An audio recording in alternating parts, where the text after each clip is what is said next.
Another update, ano nga bang pagkakaiba sa Katden and Kim Pao? Dahil nga ay magkasunod ang movie nila. Gayon pa man, na kahit may hati pa doon ang Katden sa GMA and Star Cinema, syempre, andoon pa rin ang mga supporters. Dumadami nga supporters nga raw ng Katden. Wala naman daw dapat ipagkukumpara sa dalawa. Sana andoon ang support ng Kim Pao. Ever na mag-blockbuster man ang Katden, sana gayon din daw ang Kim Pao. Kung pagbabasihan man daw ang mga fans, at syempre dumadami din ang fans ng Kim Pao.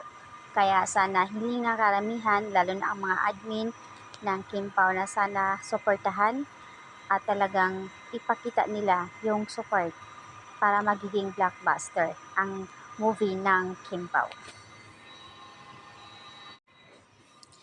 Ito pa, may nagbigay komento, isang fan ng Katden, na ayon sa kanya, sa kakasipsip ni Kim sa Star Cinema.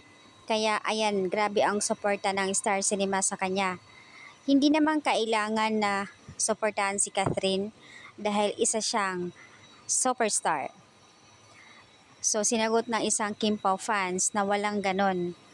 Lahat naman sila suportado. Kaya lang kasi nagkataon ito na solo ang Kim Pao, hawak ng Star Cinema. Gayunpaman, hindi dapat kayo magkumpara kay Kim and Catherine dahil pareho naman sila magaling pagdating sa aktingan at pareho din sila nakatanggap ng mga awards.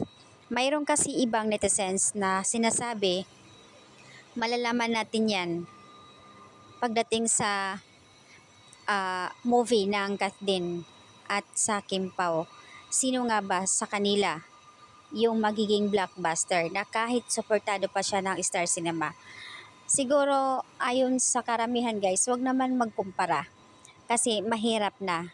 Ang importante doon is na ipakita nila yung best nila para sa mga manonood. Ang hirap kasi minsan sa mga mga fan wars lang talaga eh. Mahilig makikipagkumpara, lalo na ay yung mga Katden fans na medyo di rin nagpapatalo eh. Pinagmamalaki talaga nila si Alden, si Catherine. Magiging pakumbaba lang siguro tayo. Ayon doon sa isang netizens. Ang importante ay kung sino man sa kanilang dalawa ang magiging blockbuster sa team na yan. Wala na dapat comparison. Kasi nga, hindi naman natin hawak ang mga netizens kung sino dapat ang kanilang susuportahan.